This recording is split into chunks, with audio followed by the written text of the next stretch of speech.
Welcome to another Platinum Greatwyrm episode of the It's a Mimic podcast, where you never know what you're going to get. Welcome to a special mailbag episode of the It's a Mimic podcast, where I, Adam, am sitting down again with one of our Patreon subscribers, Gerald, who is one of our patrons of Platinum Greatwyrm tier. And that means he's able to sit down and record an episode of his choice with us, and he decided that today we're going to be discussing undead councils. Gerald, why did you pick this topic for this episode? Well, because in my home game, that is a looming topic, right? They have a city that is essentially been overtaken by undead, and I need to flesh out exactly what it is that ruling body looks like. And so were they undead? So it's been taken over by the undead, right? These are not citizens that were alive that have become undead. This is like the invading force was already a council, right? So the undead that are there were initially citizens, or in this case, kind of the rulers of the city. The event that happened was there was a warlord, works for what is essentially the necromancer god of the homebrew setting, right? So he's a patron of that god. He took over the capital in a coup, killed the emperor, the ruling council, and kidnapped the emperor's two remaining kids, basically ruling with them as puppets. The players fled the capital, gathered allies, besieged the city, and the warlord lit the place on fire, unleashed a bit of necrotic dragon fire from a shadow dragon, and in the chaos of the party and their allies trying to save what people they could, escaped through the smoke into the mountains. They had a lot of refugees, but there was a lot of death there. They ran, and when they managed to get settled back in a nearby city, get themselves reestablished, they learned that someone had gone in to try and basically rescue someone who was in that city from the warlord. They had escaped from him, one of the emperor's kids, and got trapped,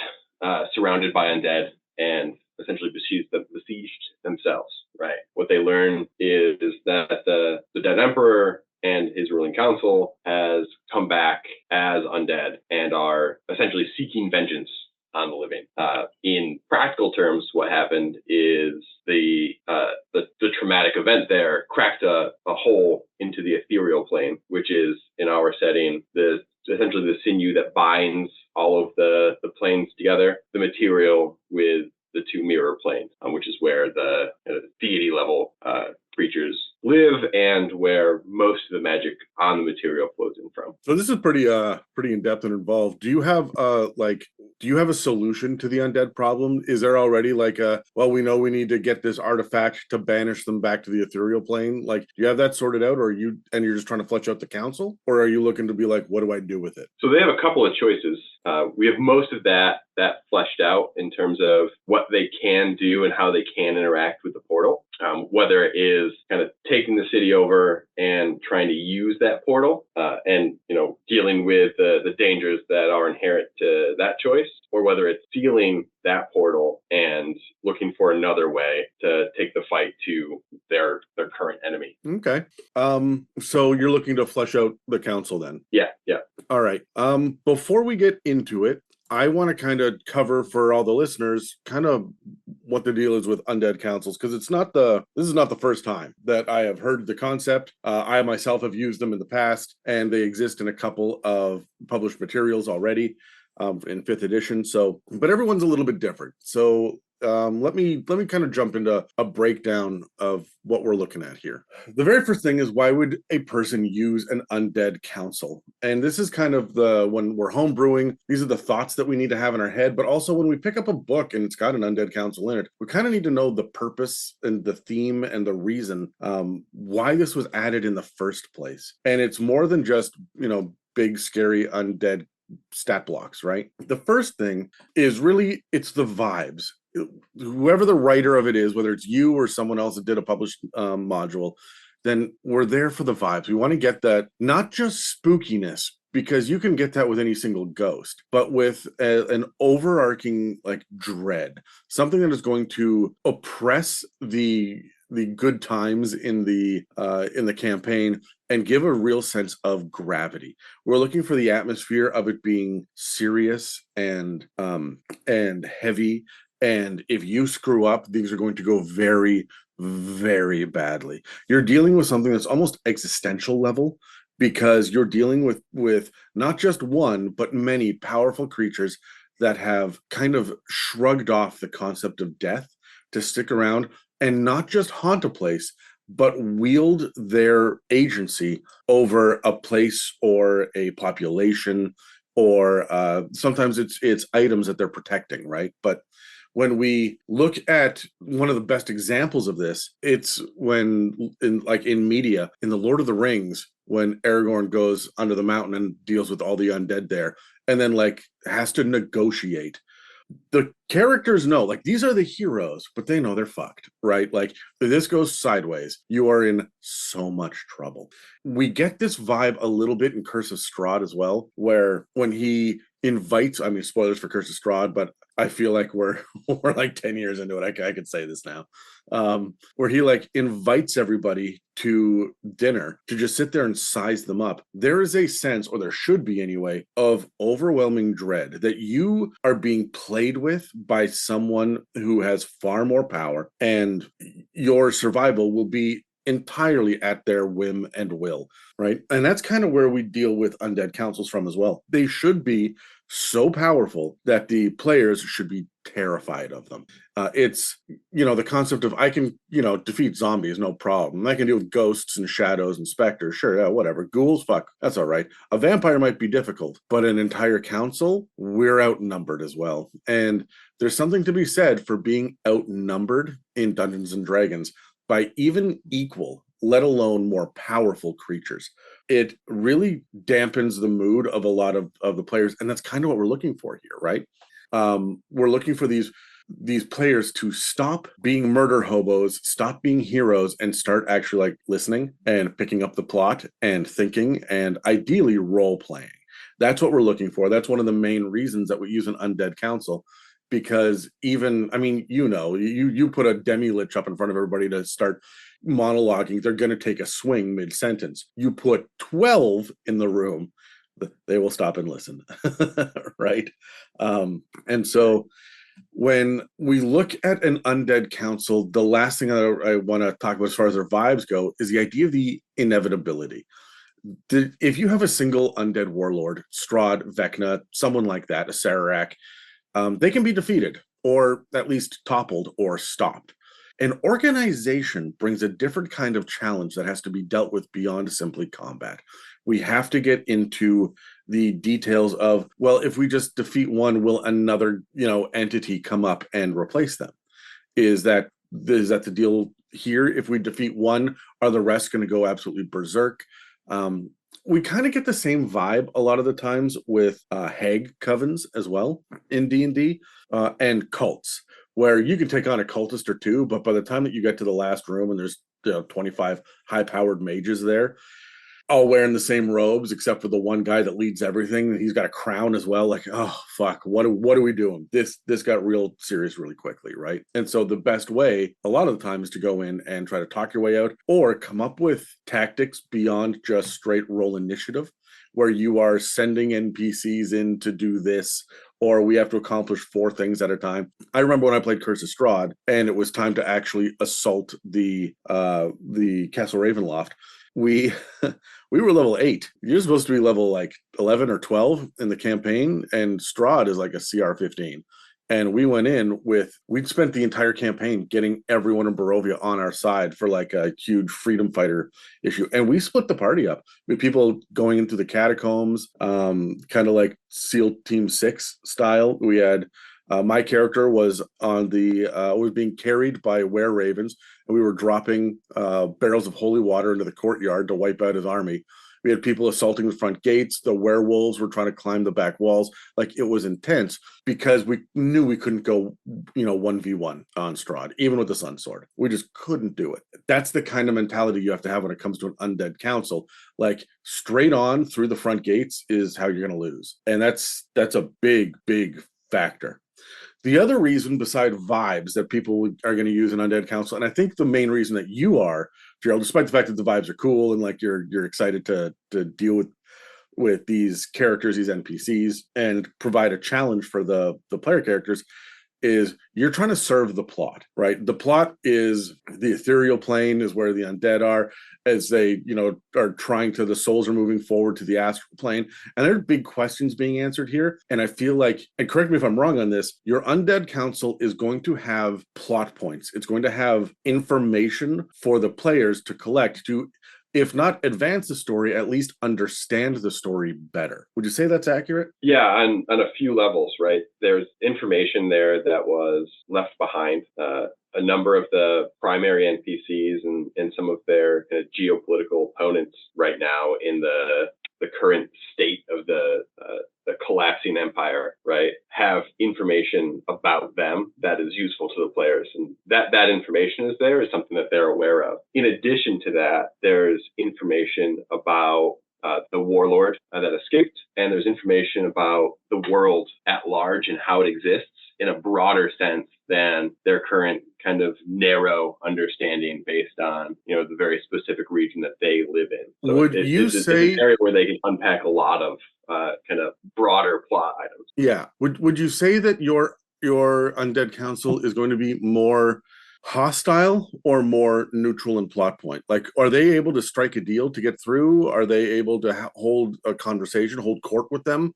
Or are they going to have to fight their way through? It's definitely an option. I think it's probably a very difficult one. There's space for it there, right? There's a certain amount of animosity that's held towards the players in their faction simply because they failed, right, in their duty to protect the emperor, protect the city, protect the people that live there. They lived. Everyone who was left behind did not, and there's a certain amount of bitterness about that in those that came back. In reality, was it the players' fault? Like, did they make poor decisions, or was this always going to happen? No, I would actually say they didn't do the best they could have, right? But they did better than I expected them to do in terms of what they were able to accomplish. The betrayal was a major plot point in the story. It wasn't something that they had a lot of information about. The NPC that did the coup isn't somebody that they get.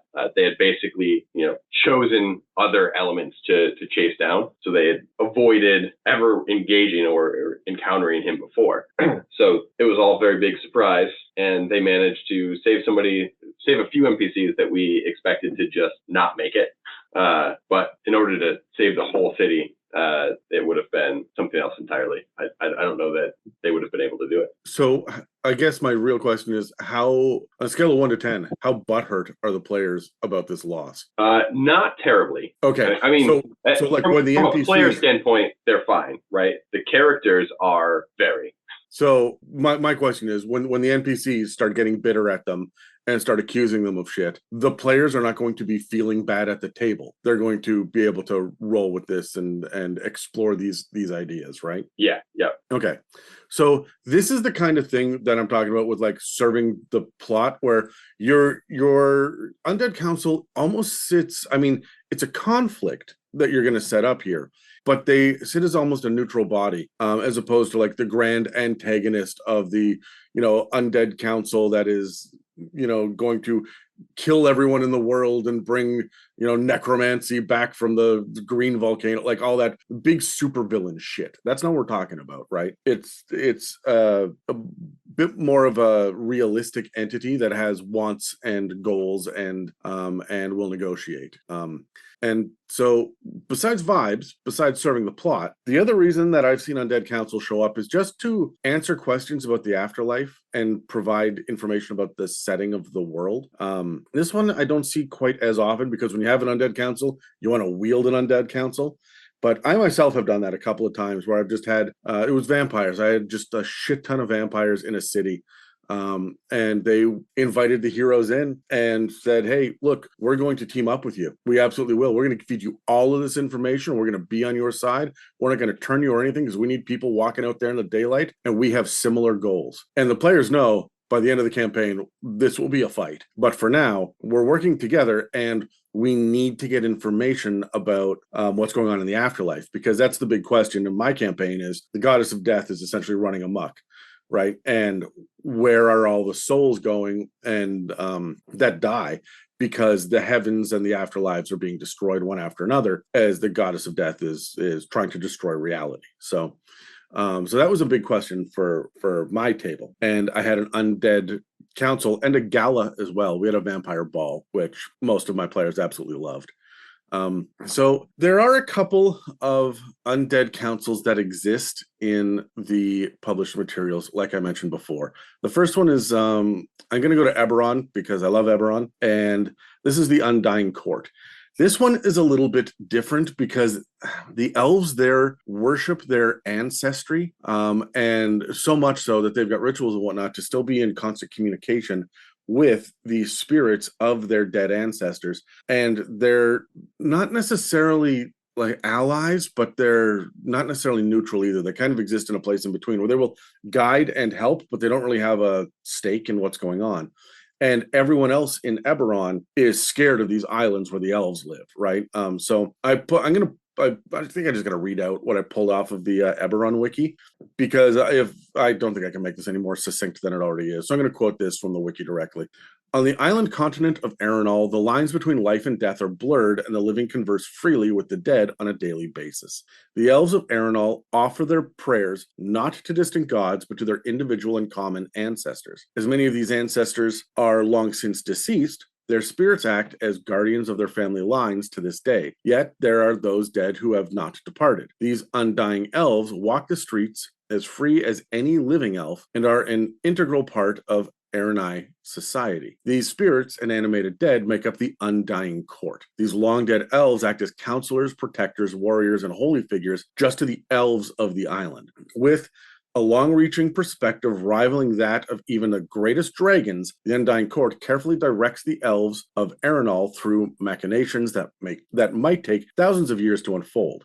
The sibling kings, the traditional living rulers of Arenal, may rule over the daily affairs of the elves, but the Undying Court shapes the destiny of the race. The Undying Court is based in Shai Morde, the city of the dead, guiding the nation from there. Unlike other undead, the Undying Court are sustained by the positive energies of Irian and the devotion of their descendants, and have no need for blood or life energy as other undead do. True undead are seen as a violation of the laws of nature and spirit, and are to be destroyed, as they are a corruption of the order constructed by the Undying Court. And this raises a really interesting question that I want to ask you right now, Gerald. How does your Undying Court of ghosts feel about average zombies and ghouls and the Night Walker, other undead? They're tools to be plied. Not much differently than I think a lot of them thought of the residents of the city prior to, in a lot of, we play with class a lot in the game itself, but, a lot of the views of the kind of the higher tier nobility for a basic resident of the empire isn't much different than how somebody would see a zombie, as a kind of mindless, shambling object to be pointed in a direction and used as appropriate. What about the more intelligent ones like vampires and death knights? Those are more used directly, and they have, when they were in the city, encountered some of the kind of command level undead that are being used there, right? There are some military aspects. There is a command structure that's in place, and then around that there's kind of just like a dirty decay. So some of the more sentient undead serve a more noble function in terms of how they interact with the court, whereas some of the lesser undead are just left to do as they will and serve as a deterrent or an obstacle for any living thing that enters the space, right? And it's their area of influence right now is kind of slowly growing and affecting the landscape around. So you'll have, as you start to walk through past it. It's kind of that oppressive, just sallow feeling. As soon as you enter their influence, some of the plant life changes. We've trees that start to come out. You've got zombie critters and other undead that just give you the sense of there's no place that's really safe. And then you have kind of these roving bands of militant undead that are the more powerful groups that actively hunt anything alive inside of the space. And that includes the players. Yes, yeah. They had a real bad time last time that they went to the old capital. What do they run into? What stat blocks are you using? And what level are they? Sorry, I should probably ask all that. So right now they're level 9. The first time they went in, they were level 6. So a lot of the stat blocks that they encountered were either hordes of basic level. They encountered a zombie clot just making its way through. Yeah, I pulled that minion. I've been looking for an excuse to throw in a game because it's super gross. They ran into a zombie clot. They ran into the Death's Head trees. They ran into a bone claw. There's a bone claw that serves the Emperor. That essentially is hunting them now that it's escaped its grasp. You know what else would be really interesting, because they failed, and they're the reason that a lot of these people are dead now, is throwing revenants at them, because revenants are just terminators that won't stop, right? Yeah. So there's, I mean, the bone claw is something similar. It's just on steroids. With it, you kill it and it comes back within 24 hours. Oh, I keep forgetting that it has. It's 1d10 hours. Yeah. So they encountered it. They barely killed it. It almost ended them at first, and it's a relatively large party. So while this thing was a CR12, there were enough of them there to take it down, but it did not feel good getting there, even with it acting alone. Yeah, that was a fun one. That definitely sets the tone. Like, that's a good use of having like henchmen and lieutenants and captains and generals, right? That give you the impression that, hey, these guys that actually run them and rule them, this council is going to be able to just stomp your shit into the ground, right? You don't even have to have a show of force from what they themselves can do. Although you certainly could. You could have one of them, like in a cutscene, lift their hand and make a fist in the air, and suddenly all of the skin sloughs off of a victim in front of them, right? Like, this is really gross, creepy, undead kind of feels. But you don't have to if you've got the right level of lieutenants and henchmen and minions and stuff to say, hey, these guys rule us, and we're scary. So how scary must that guy be?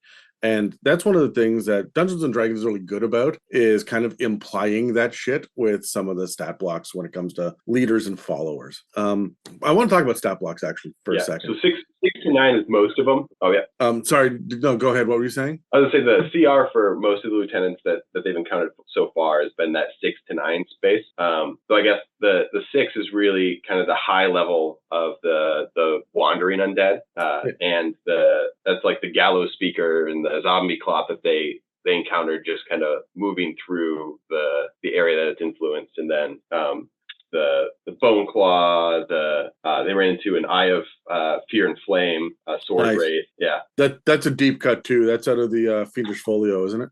Yes, it is. Yeah. Very cool, very fun. I love that one quite a bit. I was excited when I got to add that to the list of undead that the ladies covered. They didn't seem to love it as much as I do, but that's a fun one. So yeah, I really liked running that one. Yeah, there's some really good shit that's hidden in a lot of those like D&D Beyond exclusive like downloads. So I don't know. I love the Fiendish Folio, and every once in a while when I need to really mix it up and throw something at my very experienced players who think they know everything, I will dig into one of these stat blocks and then cackle evilly about it. So, but I mean, that's the time to use it. Yeah, absolutely. The next thing I want to talk about is stat blocks, but before I do, really quickly, I want to do you know what the location of the council looks like? Like, do you have a like description in your head? Have they ever been to where the council lives? Or yes, because where the council is now is the old palace. Okay. Residence is shattered, right? But the palace itself still stands to at least a certain extent. and that's where they're going to find the council and the emperor. What about in the ethereal plane? Have they been to the ethereal version of it? No, not yet. They haven't themselves been to the ethereal at all yet. That's one that I'm kind of looking forward to giving them, but I haven't really touched the idea of that description yet, of what that place looks like on the other side. There is a D&D Beyond exclusive called the Mortuary, which is it's its own adventure, and it's all about undead, and you travel to another plane and whatnot. And it's essentially a giant undead citadel. There's a bunch of adventures and stuff in there, but I think it's really atmospheric. It's very cool if you wanted to like check that out, just to get the vibes off of it. It might, I don't know if it's going to match up with your ethereal plane very well, but it's probably where I would start looking. So just thought I'd throw that out there before we move on to the next thing, because I do want to talk about stat blocks. When we come up with an undead council, there are two ways of thinking about stat blocks. There is, giving the council all right, first of all, every one of them gets a stat block, right? Are you really going to create, I don't know, 11, 15, 21? How many people are on the council? Are you going to create that many unique stat blocks? Or are you going to have them all be kind of the same with one or two differences, right? And that's how I would do it. But then you've got also the idea that, are they powered up when they're together, like a Hag's Coven is? So I want to look at the Obzedat ghosts of the Orzhov Syndicate from Ravnica. They are not incredibly powerful. They're only CR8, but they come as a group of 5. And so that's a tough fight, even for, parties that are CR or that are level 11, 12, 13, right? So the idea for anyone that's not familiar with it is the Orzhov Syndicate is essentially a criminal organization. It's the mafia there. But it's run by undead. Their focus, though, is literally just greed and money and wealth and power, right? So while they're undead, they are focused on very worldly things, like material possessions and whatnot. And so we're going to be ignoring all of that. We don't need that for your homebrew here. But they did a couple of really cool things for the stat blocks here. And one of them, you could just move past the fact that they all have legendary resistances. They all have life drain. They all have some basic spell casting. But then they took the 5 different ghosts that are in charge, and they said, hey, beyond the regular stat block, each one of them has one unique thing that they can do. And I'm going to go through them really quickly just to give an overall vibe, because they're not all equal, but they are all flavorful. So the first one that I want to talk about is Karlov, who is the leader of the Council of 5, and he's seen as the most powerful of them. And he has what's called unnatural vigor. And when Karlov regains hit points, because they all have life drain, he has advantage on attack rolls that he makes on his next turn.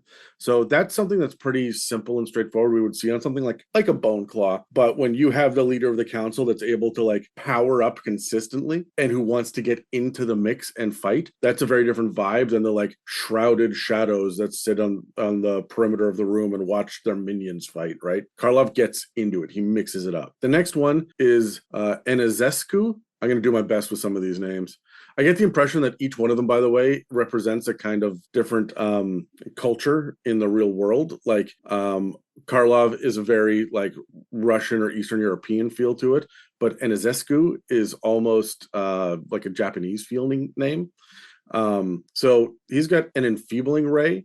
So his innate spellcasting trait includes the Ray of Enfeeblement, which he can cast at will. We also have Photomony, the undead counselor who has Undead Fortitude, which is the thing that we recognize that zombies have, right? Where depending on how much damage they take, they can bounce back. They make a Constitution save. Then we have Vuliev, which has teleportation. So that's just Misty Step as a part of that specific counselor's spellcasting traits. And then there's Zil Zaxos, who has what's called Lingering Spite. And I think this one's unique. When Zil Zaxos is reduced to 0 hit points, his incorporeal form explodes in a burst of necrotic energy. Each creature, so not just a living creature, but all creatures, within 5 feet of him must make a DC 16 Constitution saving throw, taking 4d6 necrotic damage on a failed save, half as much as on a successful one. And the thing that I like about each one of these is that your players don't know that they don't all have them, right? There's going to be round 3 or 4 before they realize that, oh, this one's got a gimmick. Oh, that one's got a gimmick, right? They're going to assume that if Karloff runs forward and has advantage on attack rolls when he does, life drain, they're going to think, oh shit, they all power up like that. And this is going to add a sense of mystery and fear to the players and the player characters, hopefully as well, when it comes to combat. But then on top of all of that, we also have what's called Convene the Ghost Council. The ghost summons the other 4 members of the Obsidat. At the start of the ghost's next turn, the other members appear in unoccupied spaces within 30 feet of the summoner. The ghosts each roll initiative when they appear. That's fucking terrifying. When you go up against one of them, oh, we can get them separate. We can go after this one guy and knock it down by 25% or 20%, I guess. Then the answer is no. The others show up on the next fucking round, right? And this is a phenomenal trait that I recommend you steal, and because I will be stealing this as well. Just oh, you thought you caught me alone? Give me a sec, I'm gonna call backup. And it's at the start of the ghost next turn. It's not even like part of the action economy. It's just like, boop, there they are. And then remember, it was within an unoccupied space within 30 feet of the summoner.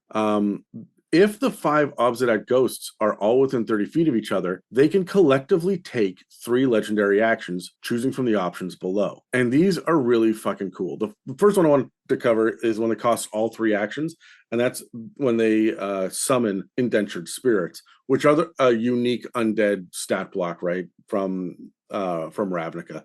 So they show up. They're not particularly powerful, but you do get 1d6 of them, and you can summon more every fucking round. So if you can tie up your party and just summon indentured spirits, and then on the next turn do it again, and then on the next turn do it again, you can fill the room with all sorts of undead, and that's terrifying. The action economy is going to be enough to really sway the fight in one direction. But the other one I think is my favorite, and this is the thing that I'm looking for in an undead council. It's called Forced Obedience. It's only 1 legendary action, so you can do this 3 times.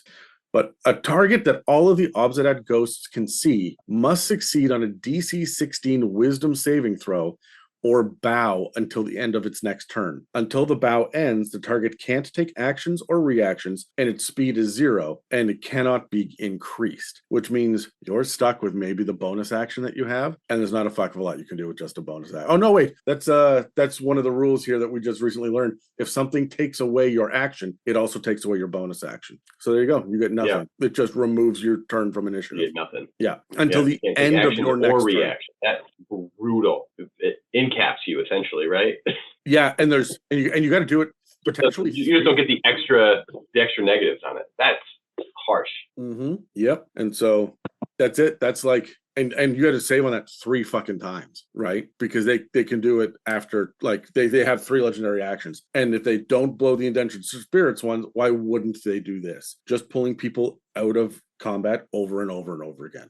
The only way you're going to be able to succeed is to split them up. Get one of them outside of that 30 feet where they're not next to someone else, right? So anyways, those are the undead councils that we have. The Undying Court, and then the Obsidat Ghosts of the Orzhov Syndicate. Do you have one that you prefer over the other, Gerald, before we move on? Well, I think it's really, from a setting perspective, right, it's probably closer to the Obsidat Ghosts, right? Just from the stance of kind of what their goals are and the way that they interact with the world around them and their underlings. The Undying Council, I like that. As a DM, I just don't think that it fits as well to the theme of what's happening in the Lost Capital. That's fair. That we're playing. So let's move on to talk about what you wanted to cover today. Are we going to build some undead counselors, or did you want to just kind of get a direction to head in? Are we going to talk about themes? So let's talk about homebrew for a minute here. I mean, the closer we get to having a solid idea of what this council looks like, the happier a guy I am. Fair enough. That's coming up for me right now. They're delaying a little bit because they're scared to go back, but they know they need to do it soon. So my first question is, what is the encounter going to look like in your head do they have to go to the council? Is the council going to find them? Is it going to be in the palace? Is it going to be in the ethereal version of the palace? Who else is going to be there? Like, what is this encounter going to be like? And is combat likely to pop off? So in my head, I think they have to go to the council. The way that I think about the council themselves and even the palace at this point is that it's basically a liminal space stuck between the material and the ethereal.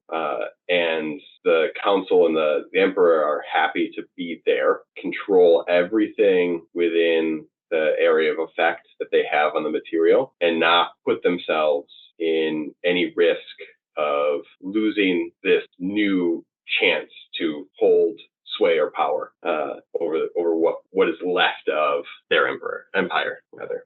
So I think they have to go to them. There's a chance they could lure one or more of them out, or that they could try to seclude them in spaces within the palace separate from the others. I don't imagine they all sit in one room, right? They have kind of reign of that structure, but they're not going to be far from each other. So are you looking to have, well, I guess that's my next question. How many counselors are you talking? So the original council had 10 members.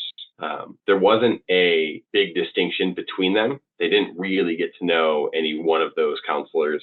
I have a name for each of them, and like and like 3 words of this is their personality to build on if they had dug into those NPCs, right? Yeah, but fair enough. Yeah. They never really did. So as of right now, all of the counselors themselves are blank slates. They were happy to interact with the power structure through their general of it at the time. And do they have a leader? The council, the leader is the emperor. Okay. Other than that, whoever has the most power would change day to day based on, whatever the machinations or posturing that they were doing as individuals. Okay, so that brings me to my question is, are we starting at the emperor too? Yes. All right, so there's 11 NPCs here. Right. I don't, in my mind, the counselors themselves aren't going to be hugely different, right? Like you were talking about the kind of the Abzad ghosts, right? That they have some variation from counselor to counselor. It would be similar on the council for the emperor as well, right? They would be largely the same block with slight differences that might mean a lot in battle, but in terms of building the block itself are relatively minor. Yeah. And then the emperor can stand out. Can I make a recommendation? Absolutely. I would have a separation between senior counselors and junior counselors. Even if your players never know that, you would, so that you can have 2 different kinds of staff. With 10 counselors, if they all do kind of the same thing except one different thing, it's going to be a lot of rinse and repeat. So having 5 or 6 or 7 that are like your guys are level 9, so have them all be CR 7, because you're going to run into a lot of them at the same time. And then have 3, 4, 5 whatever that are senior that are going to be more powerhouse. They're going to be real punchy.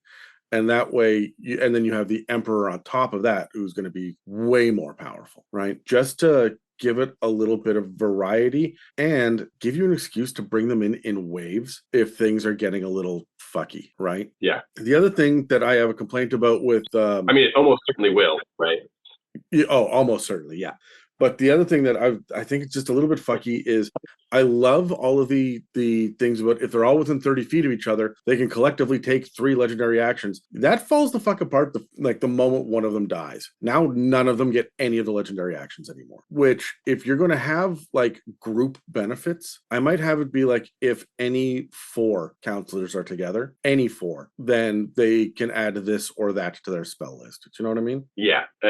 I like that too. If for no other reason, then there are so many of them as well, right? Like yes. That you don't want. If all of these guys are within 30 feet of each other, well, then they're all clustered up. And I do have magic users in the parties, right? So just asking for a quick end. So do you want to start with the emperor? Or do you want to start with kind of the lower level counselors? I think let's start lower. Okay. How many do you think? Is it a 50-50 split, 5 and 5, or is it 30-70? I think it's 30-70 if it's lower and senior, right? especially if we start the lower at a CR 7 or 8. We've got that many of them together. We've got 6 players that are sitting at level 9.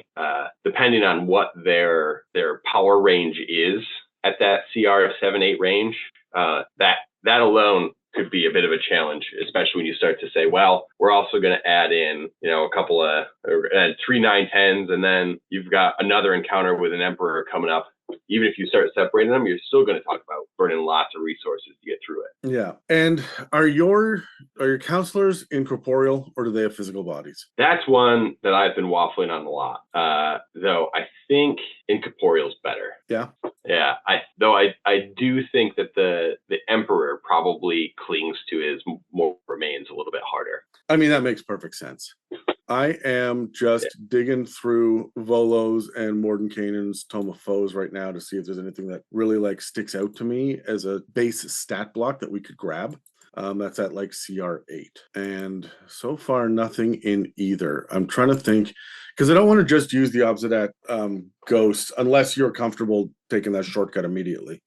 And are you using 5th edition rule set for 2014 or 2024? Right now, we're still using 2014. As 2024 expands, we'll definitely pull that in. The issue we have now is that it'll get pretty fucky with the non-2024 races and classes. We'd be doing a lot of work to kind of balance things a little bit, because the balance isn't the same between the two, right? It's not like they just reorganized things.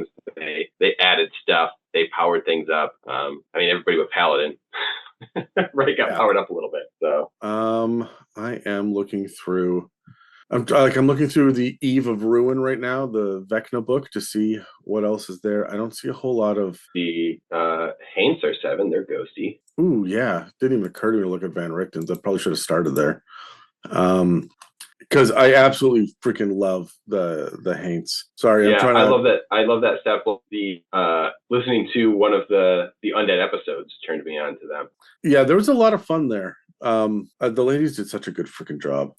I mean, except for the ranking. We had a whole freaking episode on the on the Patreon about me freaking out about it. Who else is all the Inquisitors in Van Richten's? Sorry. Oh yeah, they're also, aren't they? Yeah, they're all. Are they undead? No, they're humanoids. But I mean, that's just a matter of changing it, right? Because the priests are too. The Osibus. Yeah. So. I'm looking at the Inquisitor of the Tome right now. Comes with Forced Bolt, which is a ranged attack, +7 to hit, 4d8 +4 force damage. Also with Silver Longsword, and you can just make it a ethereal longsword that does necrotic damage, right? And it has innate spell casting, detect magic, dispel magic. Dispel magic is so fucking terrifying when you're like, I do my mage armor. Poof, no you don't, it's gone, right? They have levitate, mage armor, mage hand, sending. I want mage hammer now to be a thing. We also have Odaluk's resilient. Yes. And then implode. Each creature in a 20-foot radius sphere centered on a point the Inquisitor can see within 120 feet. That's a good range. DC 15 con save, takes 31 force damage, and be knocked prone and move to an unoccupied space closest to the sphere's center. Large and smaller objects that aren't being worn or carried in the sphere automatically take the damage and are similarly moved. So you just that's almost like a small black hole for a round, right? And that recharges on a 4 to 6. Yeah, that's really flavorful. If you don't mind that might be a stat block. I think the armor class and the hit points are a little weak, but I would agree. I tend to do max hit points anyway, because I've got a couple of veteran players that know how to punch above their weight. Yeah, so that's 126 hit points then. And if you give them all just the mage armor, so their AC is 14 at the beginning of every fight, they don't even cast it, just poof, there it is, right? I think you're probably okay. Yeah, well, especially if I give them life drain too, to let them get little bits of life back. Yeah. So if their force bolt or longsword gives them a little bit of life back, then I think that or even issue that and put it into the implode, and they can get chunks of it back. I think. Oh, that'd be really cool. Where like this sphere appears, 20-foot radius sphere, right? Appears, and it just sucks everything towards it. But the damage that's being done, this necrotic damage, or I like it being necrotic just because they're undead instead of force in this. It like manifests as their pores bleeding blood that are going to the center of this like anomaly, right? That just gets sucked there, and then you watch the counselor become slightly more corporeal as they suck the life and the physicality out of the creature, right? And I would have them have some sort of basic, like it does 68 plus 4 damage in the stat block, but maybe they recover, I don't know, 8 hit points for every creature within the spell's range, right? Otherwise, they're just going to be at max hit points all of the time, and it recharges half of the time, and you're going to have 7 of them doing this. That's almost, invincibility. Yeah, that's got to be 5 to 6 or 6 for the recharge if I've got 7 of them. Yeah. So, are you looking at the stat block right now? Yeah. I would honestly just change it from humanoid. So it's the Inquisitor of the Tome from the Van Richten's Guide to Ravenloft, right? I would change the humanoid to undead.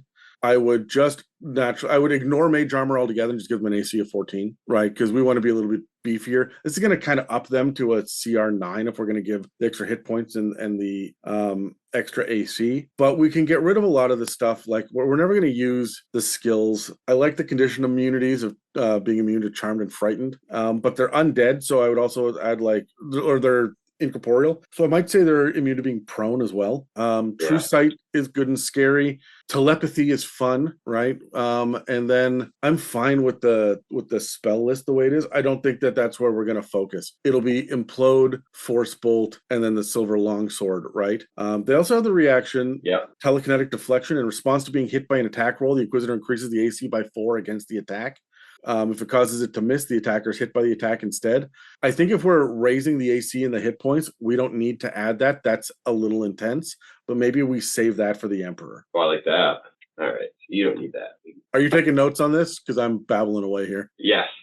Yes, I am. Is there the only other thing that I would add to this would be the incorporeal movement trait or feature that I would pull off of, your standard ghost or shadow or whatever it is, which is essentially you can move through shit, but if you stop your movement in the same space as someone else, you take some damage, right? Which I always hated. And anytime that I run undead, my undead, I flip it. If they stop within your space, you take the fucking damage. So it's an actual tactic for my ghosts to get into your space and do damage. And if you don't move and they start their next turn in your space, I will give them the opportunity to possess.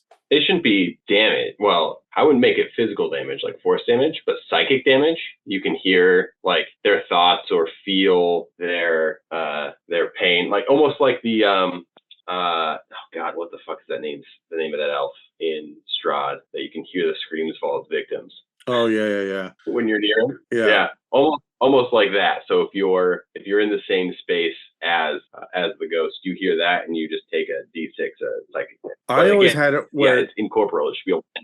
I always had it be necrotic damage because it's the stereotypical, you feel the cold pass through you, right? And it just makes you wither and shiver. And so that was kind of my flavor on it. I like the screams of the previous. I like that too. I also like the scream, like you hear the death scream of the creature itself, right? That when it died. Yeah, you just experience its death over and over and over again. Yeah, that's fun and flavorful.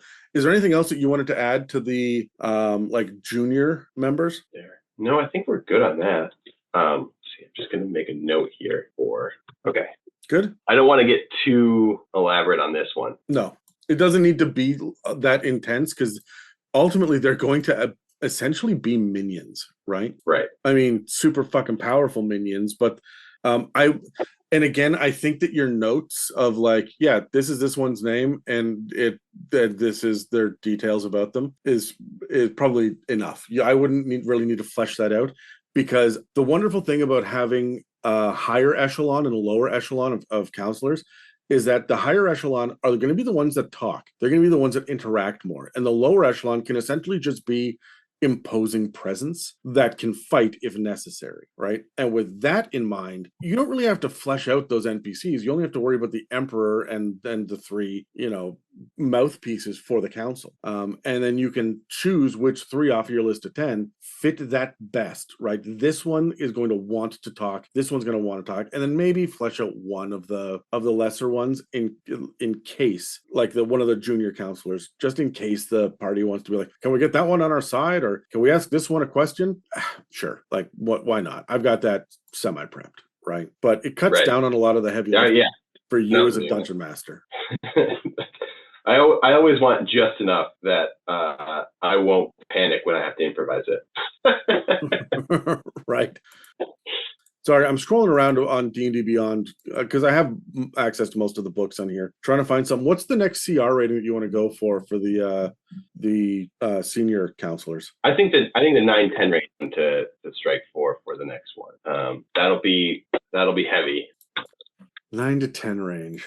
Okay, let's jump back in and see if Tome of Foes had anything. One of my favorite things on D&D Beyond, and most of the books, is they've got the monster list, so you can just check it out by CR rating. It's incredibly fucking helpful when you're prepping homebrew, and every once in a while you'll run into one of the modules that doesn't do it, and it just infuriates me. I don't know why, but I'm like, it could have been so fucking easy. Give me 2 more pages and it would have been fine. There's nothing. CR10, CR9. What's the Gloomweaver? Oh no, that's just a Shatterkai. Tome of Foes came up empty.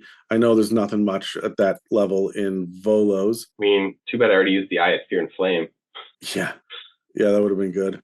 I mean, these ones could be corporeal. You could use the Jiangshi. The problem is that you're swapping from like the Jiangshi. Their whole deal is that they're going to bite. They're vampires, right? And you don't have that feature on any of the junior ones. So like, if you want to lean into that, that's fine. But you're kind of getting a different flavor. I wonder if it's just worth it just beefing up the junior stat block and just adding more to it instead of us trying to find a whole different one. Yeah, I mean, we could. Oh no, it's a house. Okay. Oh yeah, the Revenant, the new Revenant. Yeah. Yeah. Which I love, by the way. I think that's really flavorful. Oh, Night Vale Spectre. Oh, Night Vale Spectre's not a bad one. What was that, Ravnica? Yeah. I mean, flavor. It's Mind Twist. Right. It's mounted. I think I'd have to change that. I don't need that. Yeah. Oh, well, I mean, I guess it's basically an Nazgul. Exactly. That's the point of it, except it's fused with its mount. So you could, I mean, you'd have to do a little bit of, or a lot of reflavoring. Yeah. Almost rewriting it at that point. There's also do you have access to the Book of Many Things? I think so. Because in chapter 18 of that, there's a creature. It's an aberration, but of course that's just a detail. It's called the Breath Drinker, and it's a CR 14, but we could knock it down a bit, right? And have it be a little bit more manageable.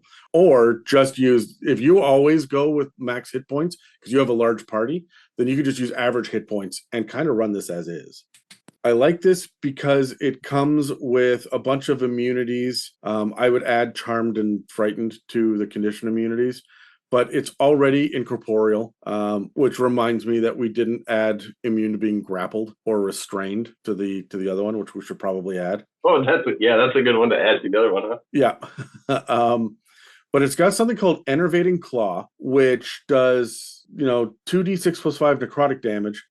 If they're large or small, they get the grappled condition with an escape DC of 18. The target has to succeed on a con save, or its hit point maximum is reduced by an equal amount to the damage taken. And that lasts until the end of a long rest. So now we're dealing max hit points. That feels very on brand with the life drain, right? And it also has something called Drink Breath. So it targets a creature that has the incapacitated condition, how do we get the incapacitated condition through this guy? They normally stack that somehow. No, that just kills it. Does grappled give you incapacitated? No, I think. Yes, it does. Yeah. Oh, no, wait. It absolutely does not. Never mind.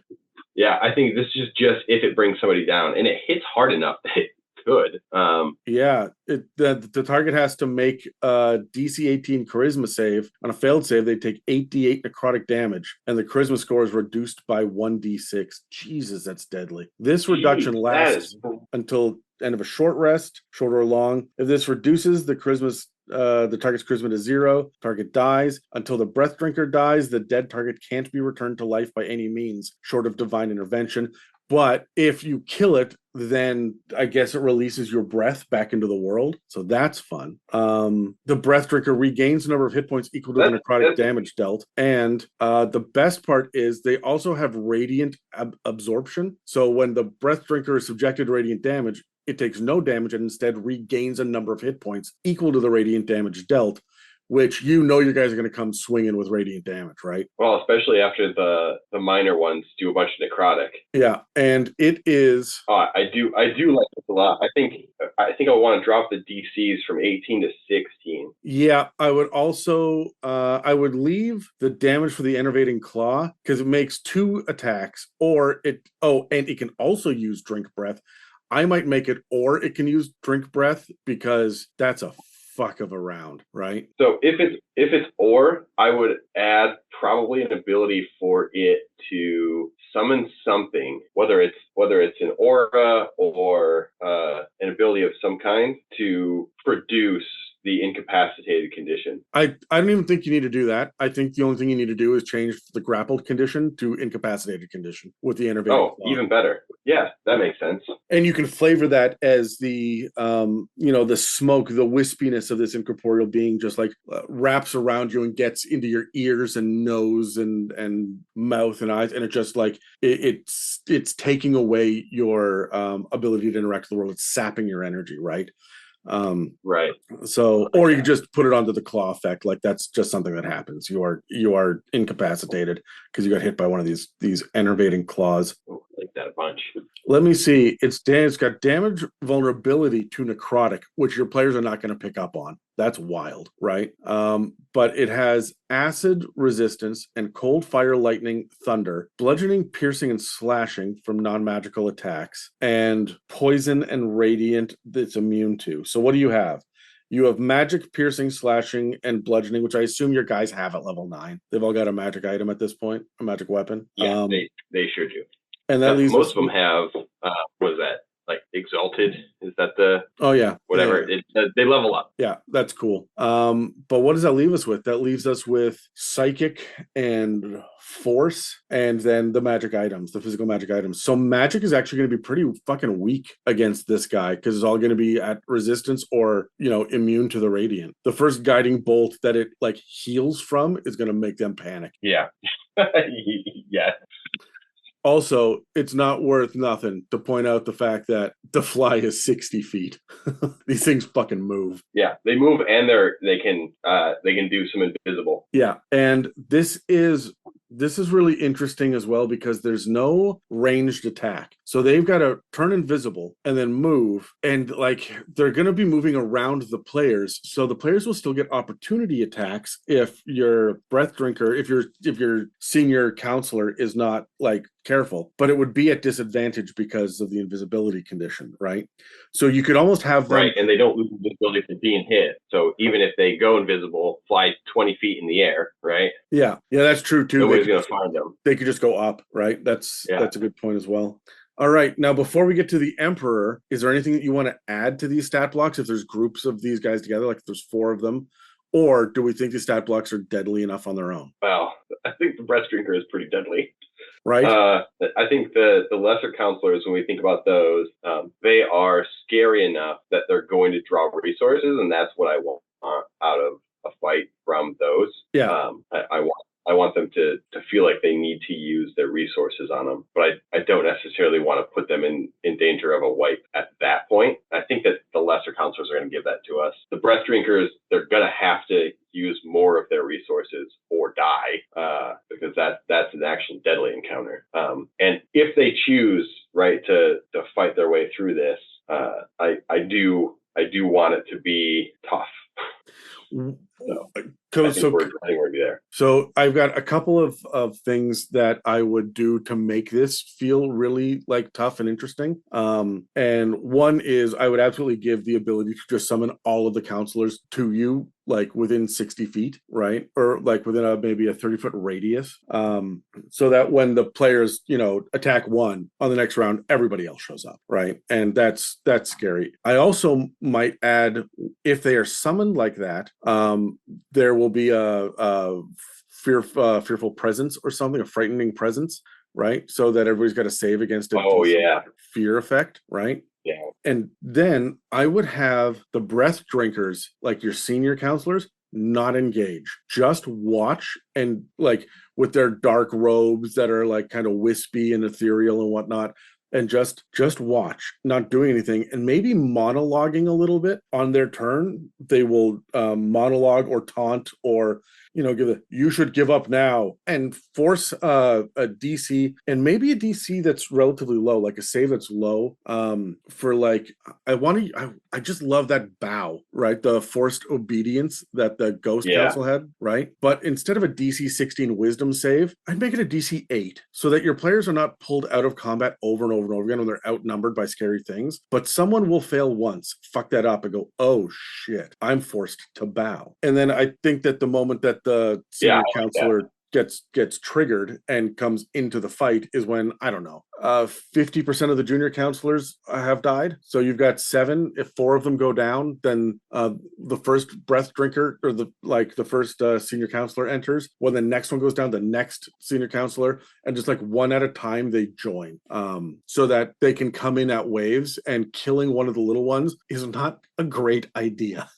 Right? Like, you're just gonna make it fucking harder. And they'll figure that out the second time one joins. Yeah. And then it's like, well, what do we do? Like, the best thing you can do is try to, like, we know as DMs, the greatest strategy that any team has is team up on one of the bad guys. Like, even out that action economy as quickly as possible, right? So that you are doing more hits and you are doing more damage, your side is, as opposed to their side, right? But when you do that and they start dropping like flies, you're bringing in the big, tougher, heavier guys. So that's scary. So now the thing that you should be doing is getting everybody down to 5 hit points, not killing them, but then rounding them up and dropping a fireball on them and wiping 6 guys out at once, right? So that you're wiping out the entire final battle in one go. My question for you is, I wonder if no, I was contemplating layer actions over here, as long as we have a number of them together, being able to kind of leverage. This might be for the Emperor, so ask your question, because I think I answered my own question in my brain. We talked about the Emperor having a layer action to kind of play with the ethereal material connection here. My next question was, when does the Emperor show up? When it doesn't look good, I suspect. Maybe when the first senior counselor dies. Yeah. That's the when reduced to 0 HP. Right? Yeah. It alerts the Emperor. And on initiative 20 of the next round, summons the Emperor. If I can be honest, I prefer initiative 1 of this round, because you fucking know your rogue and your ranger and your monk are going on initiative count 23, right? So I wanted to show up before anybody gets to go. So I know my I say that, but my monk always rolls like single digits on the initiative. Every single time. And my rogue is usually somewhere trying to open up a box in the middle of combat. So what are we doing as far as the Emperor stat block? What CR are we going to? This one I think can be high, especially if we're saying we're in the point of the fight where at least one of these things is dead. We're probably looking at most of the other stat blocks being dead, and I don't think the Emperor joins the fight right away. Right? I think from his perspective, it's beneath him at this stage. Mm-hmm. I think the Emperor is 12, 13, probably more than 12, because we've got our Bone Claw out there hunting. Well, the breath drinkers are CR 14 at face value, and I know that we changed in some of the numbers and we dropped it down. Yeah. Right. So I'd be comfortable with like a CR 16. That sounds right. I feel like that's a good place for it. So what the fuck are we looking at then? Like Vampire Spellcaster, I think, is CR 15. Where did Death Knights land? Because we're up in this area now. I think we're even past Mummy Lords, right? If we can play with the stat block a little bit, we can knock down a Lich or a Demi Lich. Man, I was eyeing the same block. What is the CR of a Lich? 21 is a Lich. A Demi Lich is 18. Let me just give me 1 second here because I'm not doing the smart thing. I should be looking up my notes from the Undead series, which is somewhere. Damn it, can't find it right now because I had it all listed out by all the Undead listed out by CR in all of 5th edition because we had to go through them all, right? So I'm trying to think what some of the high ones are. Demi's 18, so that's probably closer to the right starting point, and it's using less. I think Liches are pretty spell heavy on their own. Demi Liches are fucking scary though. They punch way outside their CR. Like they may be 18, but they're punching like a 20. Yeah, I mean they definitely need something of a nerf, right? I mean, you could just take a Death Knight. It's CR 17. You said that he's going to be, clinging to the corporeal plane a little bit more. Yeah, I mean that's fair. I do want a body. Death Knight will give me a body. And honestly, if you take the multi-attack from 3 longsword, which does 1d8 plus 5 plus 4d8 necrotic, and you take away the shield, so its AC drops to 18. If you max hit point on this, you take the 3 longsword and you drop it down to 2 attacks in the multi-attack, and then you take away the shield. You should probably, I think you're about CR 16 on this. You don't have to do too much more. No. Also, the idea of the martial undead, it's got magic resistance, right? Advantage on saving throws. But like the martial undead makes undead creatures of its choice within 60 feet have advantage on saving throws against features that turn undead. Like, is that a factor? Do you care? I don't care because I don't have a cleric in my party anymore. There you go. The cleric turned into a rogue. So that's a hell of a occupational shift. And the thing that I love about the Death Knight is it comes baked in with banishment. And now you can send them to the ethereal plane on the other, like just bamf them into the I like that. ethereal version of this and let them see whatever clues or whatever it is when they're over there, right? So I think I want that as something of a I'm fine flavoring the spell on it for sure, but I want that as part of the layer, I think, because I want to play with the fact that this is like the space that they're in sits between those two, and the emperor will have kind of sway over where they rest on it. My recommendation is, because you're coming in very late in the game, like you're bringing in this absolute fucking powerhouse when they're going to be starving for resources. Yeah. This encounter at this point is so far beyond the capability of like a level 13 party by the time that you're dropping a Death Knight in at the end of it, right? So removing the players for an entire minute, suddenly the fucking rogue isn't there anymore for a minute, you are going to trigger a death spiral with this. So my recommendation is that banishment lasts until the player's next turn. That was what I was thinking too, right? I don't want to use the raw spell. I want to use that as a template. And frankly, I would have that be the reaction instead of parry, because I don't think your players can hit a consistent DC or consistent AC of 24 at 9th level, right? Yeah, no. Well, and no, the ones that matter can. Yeah. Because at this point they have multiple attacks, so they're going to hit him at least once, and when they do, it's going to hurt. That's fair, but also he's hitting for some real damage.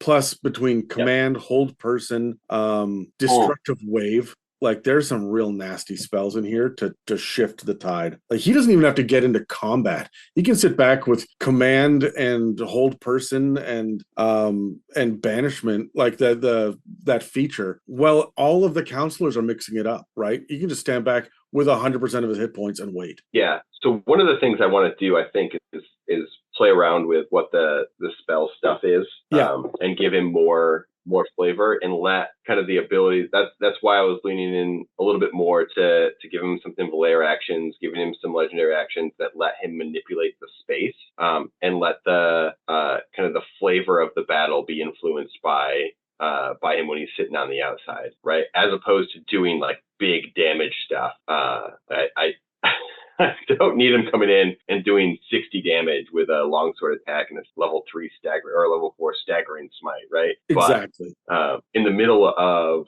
the battle, like pulling the rogue out from what he's doing and shunting him to the ethereal plane where he can see kind of the souls moving to and from this space, right? And see the creatures that are lingering inside of the ethereal from the our analogs of the Shadowfell and the Fey realm. You know it would be really souls. You know it would be really scary and might mess with the players is if you make this reaction the banishment for like you're gone until the end of your next turn, right? So like anybody knows that they're going to hit them. Well, fuck, there I go, right? But you can only do it once per round. But when they flip to the other side, yeah, they can see the souls move. You can describe the area. But where the Emperor is in the material plane, he's got a shadow or like a mirror version of him that you can see glowing white, like almost like a radiant angel or something on the ethereal plane. I'm kind of stealing a little bit from Lord of the Rings on this, but instead of it being like a noble man or whatnot, it is someone screaming in pain as they relive their death over and over and over again. And so like you could still go over and attack the Emperor on your turn in the ethereal plane, but you will be attacking like a man in pain who is desperate for help, who is looking up at you with tears in his eyes and pleading. And then you come back and it's a fucking death knight on this side, right? And you're seeing the soul of the Emperor. Yeah. I like that a lot. And the counselors too, right? Similar situation where you've got kind of the juxtaposition between kind of where they are in both places stuck together. I would have them like be glowing and radiant for the juniors, but because the breath drinker absorbs radiant light and heals from it and is vulnerable to necrosis or to necrotic, I would flip it so that they are like wispy ghosts of shadow in the ethereal plane as well, right? But you can see so there's a little bit of difference to them because by the time that the Emperor shows up, there's probably going to be 4 or 5 enemies left on the battlefield. Yeah, I suspect probably depends on how quickly they figure out that they should kill the greater counselors first. Hold on, do the math on that. So if they've got to kill 4 before the first greater counselor enters, right? They'll probably maximum. They'll probably still kill a couple of juniors in the conversation here. But maximum, just in proximity. Yeah, there would be 3 seniors, 3 juniors, and then the Emperor. But if for the Emperor to show up, one of the seniors has to die. So you've got a maximum of 6 enemy combatants on the field. You've probably lost a couple other juniors at this point. So between 4 and 6 enemies. Yeah, I mean, that makes sense to me. I mean, honestly, your first guess is probably right, 3 or 4. Just in terms of they're not going to be doing single point damage all the time. If they're burning their resources, they're going to be doing AoEs, which are going to take out those lessers pretty quick. Like my question is, how often is your party going to be able to consistently put out 40 plus damage at level 9 round after round after round in an area of effect, right? They'll probably be able to get that off 5 or 6 times as a group. How many players do you have again? Yes, night to night changes, but there are 6. Yeah, usually we've got 5 playing. Yeah, okay, so you're probably getting off that big area of effect shit maybe like 8 times. How many rounds are you going to be able to do? By the time the Emperor shows up, that shit's been tapped out, right? Mm-hmm. So which is fine, because at that point you want the single point damage stuff. Yeah. And the other thing, do you have a monk? Mm-hmm. Okay, so we can just remove 1 enemy off the fucking battlefield at any given time because of stunning strike, right? Yeah. You know what? Fun fact, my monk doesn't use stunning strike very often. It's so funny. Megan plays a monk at my table and she almost never uses it. She'd rather get multiple attacks in. Never. Yeah. So it's so funny. Always doing all of the hits, never stunning, which it's funny for me. Yeah. But also is one of the 2 like frontline players. We've got a lot of backline damage. Yeah. Okay. We've got an archer and an artificer and a sacred soul sorcerer. What kind of artificer? Eldritch cannon. Oh, the artillerist. Artillerist. Thank you. Yeah. Yeah, so that's backline, and then that's you've got some damage output from the back rank, definitely. But also that sorcerer is going to be squishy. But yes, the sorcerer is squishy. But the sorcerer has a broom and is good enough. The ranger is the one that always pulls the damage because he hits like a tank. Yeah, he'll tend to stay in the back line though, so his ability to suck up damage with the like D10 hit dice is going to be like a detriment. He should almost be mixing it up. It's like standing in the middle of the room shooting instead of in the back. Otherwise, he's letting all the D8 characters try to take tank damage, right? And they're not going to be able to tank. Well, they're also clever. He's got his fighter on the other side, so he'll stand alone somewhere off to the side. The fighter will put himself between the two of them. Fighter's got sentinel. And most of the squishies will kind of stay away from both of them. So they'll end up in a place where they're pretty good at battlefield control, which is good for them because I try to kill them. Man, the moment that the sorcerer goes up on the broom, like that's going to be a 1v1 fight with the senior counselor because they have a 60-foot fly speed, right? And that's scary. We're going to have the fighter dealing with max hit point damage as well. So like your tank is not as tanky as he thinks he is because he's not getting the support from the Divine Soul Sorcerer the way he normally does. Like they're going to realize pretty quickly that their regular tactics aren't going to work, and it should be a fun scramble. Which I guess is the last bit that I want to ask you. What lair actions did you want to? I wouldn't give legendary actions. I'd let it be lair actions because you've got enough deadly shit going on. Yeah. My first thought was legendary, but I think it's lair, and I think I want to tie it to a certain number of the council being around still, so that they can take that away from him, right? But I like him being able to play with the ethereal space, whether that's like pulling in low level ghosts, which are beatable but stuck, or pushing people kind of whether just mentally into that like experiencing that ethereal death space.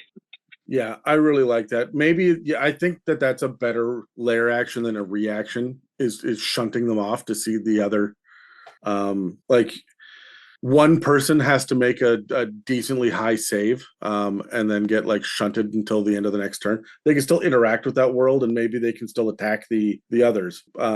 But they're like momentarily removed from interacting with the rest of the party.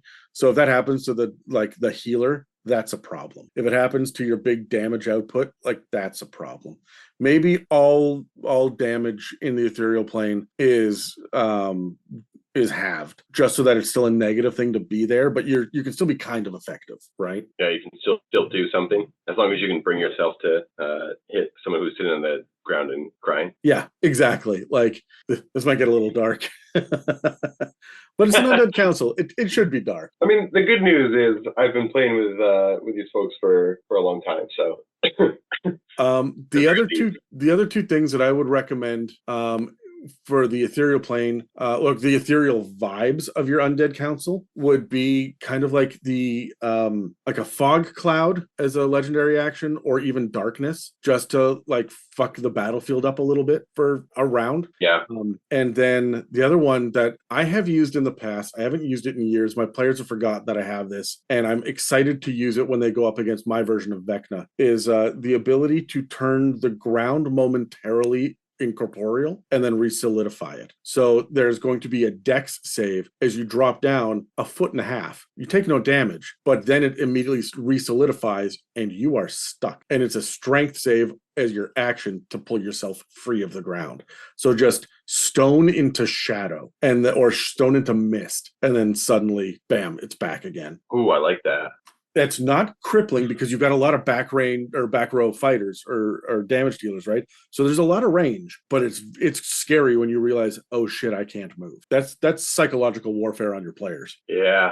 I wouldn't even give the restrained condition or grappled or anything. It's just your movement is 0 until you make a strength save, right? That's all it is. I'm not going to affect anything else because we've got enough other shit going on in this fight, but bang, you are. Ooh, I like that. It fits the theme so well for this place too. Yeah. So is that everything? How do we feel about it? Are we happy with the statting out of your council? I like it a great deal. Yeah, I'm very happy with it. I think it's perfect. I'm halfway to having those all written up now, actually.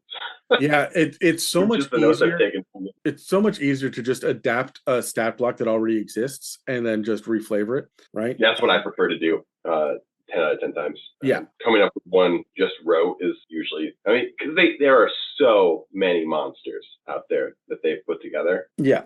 There's something that's the start of what you're looking for. Exactly. And honestly, one of the things that we could have done if you were using the newer rule sets is head to there are so many different kinds of cultists that exist in the new monster manual that we could have grabbed any number of them and just made them incorporeal and undead flavor, right? And just and use the NPC stat blocks as a jumping off point. But I like digging deeper into the, Ravenloft and Eva Vecna and the stuff that's already got the flavor hard baked into the mechanics. That's one of the things about good game design, and I think we did a pretty decent job at it today, is having the mechanics tell the story for you so that you don't have to justify either the flavor or the mechanics. Like when they fight these counselors, it will feel like they are fighting undead counselors with a history and a power set that promotes the connection to the ethereal plane, as well as their anger and the fact that they are not regular undead. They are more powerful. They're going to be able to drain the life out of you because that separates them from just your basic ghoul or revenant or anything, right? So incidentally, for the Death Knight, the one thing it doesn't have is life drain. Yeah. My suggestion is that he recovers the same amount. Like we're late game here, we can't do something too fucking crazy, but he would recover the life gained from the slashing damage of the long sword whenever it hits. Yeah, I think that's what I would do there too. I don't want to go too crazy.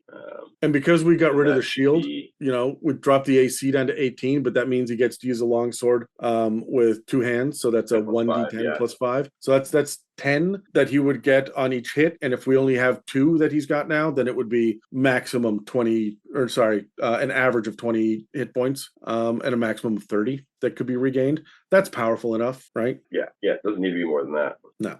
Well, good luck to your players. Or even if we did half the necrotic damage added to that. What's the max on that? 48 is 32. So yeah, you're talking 16 to 20 probably on any given. I never like. Okay, so this is my own personal gripe. I never like the average that they give us because I don't think it's accurate. I always want the 16 to 20. That I feel is more accurate because sometimes I will just roll a little bit higher, and if I did the math for 4 rounds of I'm going to do 8 damage and I end up doing 10 damage over and over again, that might drop a player. So I'm like, I need to really look at the range of the average instead of just whatever the medium is, right? Yeah, the issue is that they give us the average based on like 10,000 rolls, right? Which is great, except for you're not rolling 10,000 times, you're rolling 6 times. So it's going to be a lot swingier than what they're giving you. Yeah, a lot. Yeah.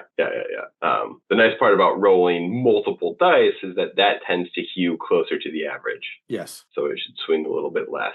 Unless you're at my table, at which point all the players will roll nothing but 1s and I will roll nothing but max damage. So mine's the opposite. I can't roll high numbers to save my life, regardless of whether or not I'm DM or player. I'm only doing that when it's a set piece boss encounter. Then I can't roll to save my life. But random encounters, I'll kill my players by accident. That's true. Yeah, I do critical with a lot of like zombies or whatever.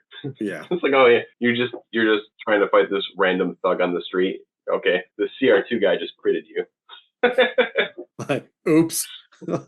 Here's your 12 damage. Now go ahead and murder him. How is it that you were a legendary dragon slayer, but you were getting knocked the fuck out by a thug in the back alley? Great question. Do you have any final thoughts on this before we wrap up? Is there anything else you'd like to cover? No, I'm excited to run this encounter. And I'm still going to have to wait a month before I do it because they're going to go do other stuff first because they're afraid. They're afraid to enter the city. It would be really, really cool for them to run into a couple of NPCs that can kind of give them a warning about this stuff. About, like, we've heard rumors that they can do this or they can do that, or no one's ever seen the senior counselors actually engage in combat, but the juniors tend to be the thugs that get shit done, right? And the NPCs don't know if it's scarier, if the senior counselors are scarier that way or not, right? But Yeah. are your players going to go get a bunch of hirelings to help them out, like go in with a handful of NPCs? I'm sure they're going to bring some NPCs with them, which will be good for them. It'll just let me kind of unleash a little bit more on the oppressive environment around. But I will give the NPCs something to do to fist fight up, because they do have quite a few NPCs at their disposal. They're not going to bring in an army, right? Because they know that anyone who dies here, their body comes back. So they're not going to bring anybody weak. So it ends up creating more work than it alleviates. I think that you should sit down with your co-DM and determine which NPCs you don't want moving forward in the campaign for whatever reason, and then gun for them. Because this is going to be a slog of a fucking combat. We've created an entire evening of combat, like one full session would just be this fight. And as memorable as that is, with all the maximum hit point shit that's going on, if one of your player characters drops in the first third of combat, they're going to sit there for the rest of the night going, well, shit, now what, right? So you got to gun for NPCs to really drive that emotional and that fearful vibe, and like the monumental weight of this home to the players. And so I would sit down ahead of time and be like, all right, let's prioritize which NPCs are we going to focus on before we start really going after the player characters, and which NPCs do we need to survive that we will avoid attacking with any sort of real consistency, right? And from there you can prioritize who goes down when, and like even maybe we don't go after the sorcerer until the senior counselors come alive, just so that we have the healer active longer and we can burn through the sorcerer's resources before the combat in the air takes off, right? Like whatever the deal is, I would sit down and strategize who are your targets in this, because someone's going to die. This is intense. The action economy is working against the players, and there's a lot of life drain, max hit point drain, the fucking charisma dropping by 1d6. Like there's some gnarly shit in here. So yeah, I mean, if any of those greater counselors go for the sorcerer, that's the nightmare scenario, right? Out there dropping our charisma casters charisma. and they're smart enough to do that, right? Like they absolutely would. Yeah, 100%. So this is, I mean, and it doesn't help that the charisma caster is also the leader, right? So that'll learn you. So it's 100% within the tactical mindset of these to go for that and try to take down the head of the beast. Yeah. So are we good to wrap up? Is there anything that you would like to say to finish this off, or social media products or projects or anything you want to shout out? No social media stuff. If you want to find me, it's basically on the Discord. That's where I live. I stay away from it in all other places, at least actively. I lurk because I have to know what's going on in the world. But this is like the fourth or fifth time I've asked you, and every time you're like, no, fuck off. Stay away. It's bad. Bad out there, guys. Come talk about monsters. All right. So, I mean, I think that's all then for our discussion on undead councils. Thanks, Gerald, for choosing this topic and for workshopping your homebrew, and of course, for supporting the Patreon. And thank you for listening to another episode of the It's a Mimic podcast. If you'd like to support us, we got a donate button on our website, itsamimic.com, a store with some It's a Mimic merch, and a Patreon. This episode and others can also be found on Spotify, Apple Podcasts, YouTube, and most other podcast apps. So thanks again for listening to It's a Mimic, where you never know what you're going to get. That's all for this Platinum Greatwyrm episode of the It's a Mimic podcast. This episode and others can also be found on Spotify, Apple Podcasts, YouTube, and most other podcast apps. Please take a second to engage with a like, follow, subscribe, comment, or review to help push our engagement. Thanks for listening to It's a Mimic, where you never know what you're going to get.